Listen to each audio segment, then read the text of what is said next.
Hello, welcome to this short video of my FYP final year project, Photons Edge. Here I am going to be just going over some of the elements I've done and the issues I'm currently having with them, and just explaining what's kind of going on with this project essentially.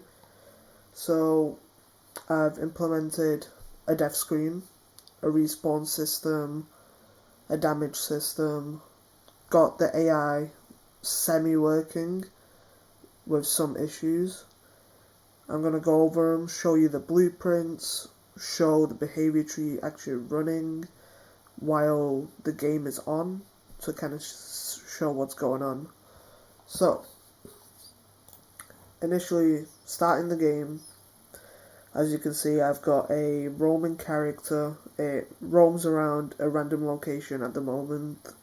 This is something I'll get adjusted later on. Once the enemy sees the player, it will chase the player.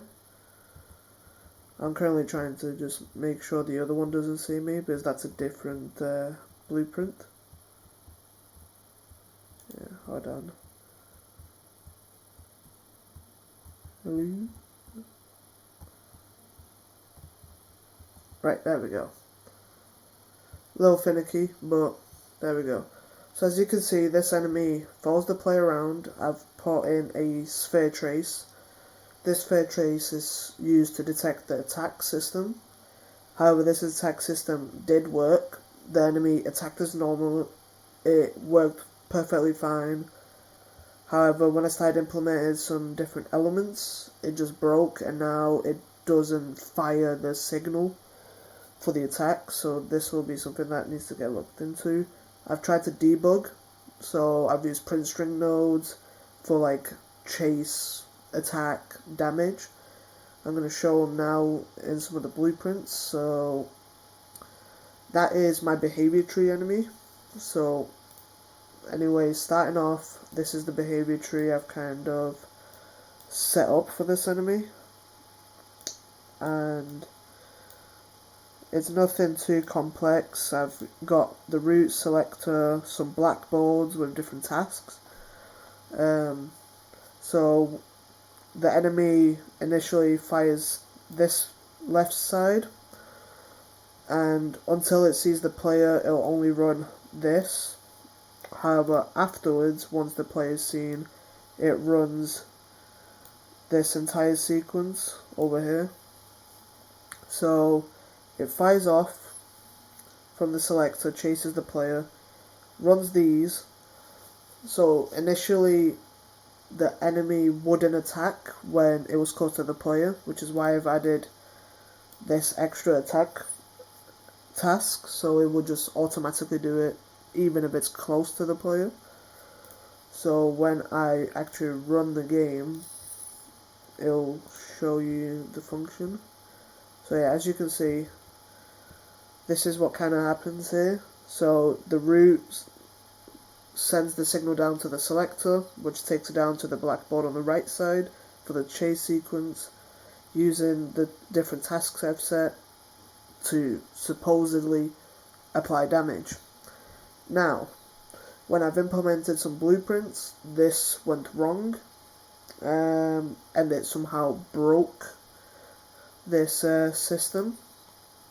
I believe it was after I did something with the enemy AI system potentially.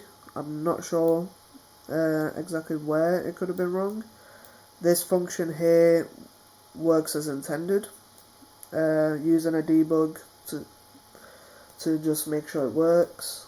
And then this is my attack player blueprint, where I use the sphere trace, casting it to the third person character, playing that in a montage for the animation, applying damage with the print string saying attack.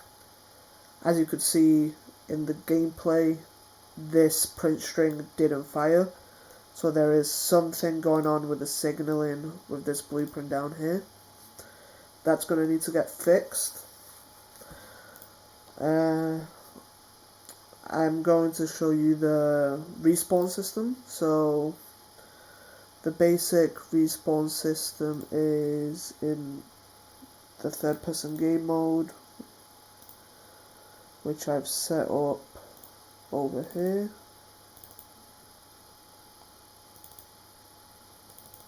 There we go. So, a very basic respawn system set on a respawn transform and then possessing the player, so the player can obviously interact with the character. And then this was put into the third person blueprint, where I used the event destroyed system, which would then create the respawn function. Now, over here is the basic health system which I've implemented. However, this works kind of in a way, and overall I kind of want to combine the respawn system with this health system and get it all sorted. At the moment I just kept them separate to fix all the debugs first, just to help organize it, see what's wrong, fix it beforehand. So I've got press keyboard 1 for a game over screen. This functions as intended all the way up to there. And then the event any damage, I wasn't aware that because I wanted to set the health widget reference. However, I wasn't aware that it's a double precision float, and I don't know how to get back to a single float at the moment, which would obviously pop this health widget reference into there just to connect up the health widget properly. Here's the sequence for the health bar widget, implementing some transform systems for the respawn. And then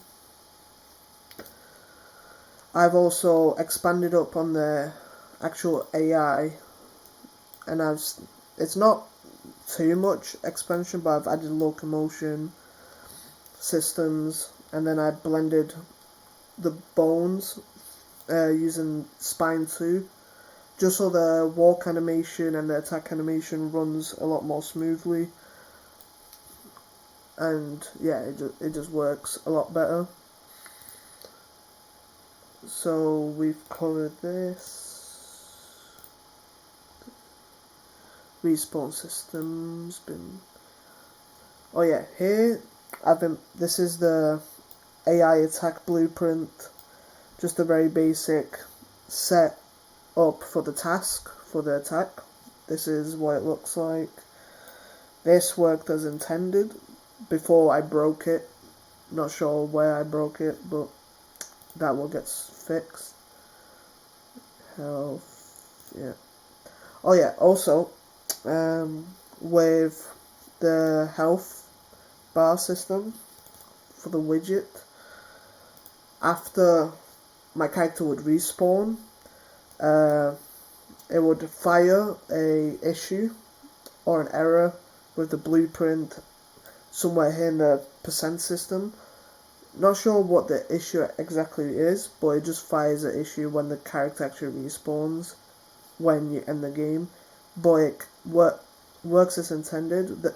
What it seems to be, when you respawn, it doesn't reset the health bar back to full health, so that will need to also get fixed. But it's something to do with the update widget here. This is just the basic blueprint here, just a very basic open level system for the buttons. For the death menu, works perfectly fine, exactly as it's supposed to. This is the AI controller. Right. This is what the death screen looks like, just a very basic you are dead, button 1, button 2. Now, these work exactly as they're supposed to, so like I said, you press 1 at the moment. This would obviously fire when the player's dead. Retry throws you back into the world, and then if you press exit, back to the main menu. Obviously the retry would either work back to the very beginning if I want to do something slightly more difficult, or it would be retry at the latest checkpoint, essentially. Now, I hope to fix the AI, hopefully by next week, ideally. That would be ideal. Which then gives me about 2.5 weeks where I'm going to build up on the combat system. Once the combat system is fleshed out enough, I will be quite happy with my position with the halfway point of this assignment. And then throughout the Christmas break, I'm going to spend some time on my own. I'm going to work on building a very basic my first draft iteration of the level. It'll be very basic, some basic buildings just popped in, create a very basic scene so I can just get straight in there and then see how the AI actually interacts with the environment and fix up all those issues. And then after iteration 1 of the environment's done, move on to another one, make it better, much more fancy, and then hopefully get that done within 2.5 weeks, I think, which gives me 7.5 weeks of the assignment left where I want to do some cinematic stuff, dialogue, maybe dialogue, but mainly cinematics, tutorialization, lighting, and I think that's about it with the project. If there is time, I'll implement a full-on dialogue system, potentially, where it might just be subtitles, it might not be dialogue, it would just be text of the character saying certain actions. If there is time, I'll implement the audio for it. I will also apply I will also create some final videos at the end of the project, a trailer, a gameplay video, just to present the final project. Thank you for watching this video, and hopefully I will have the updates for all the issues that occurred throughout this week's worth of work. Thank you very much. Have a nice day. Bye bye.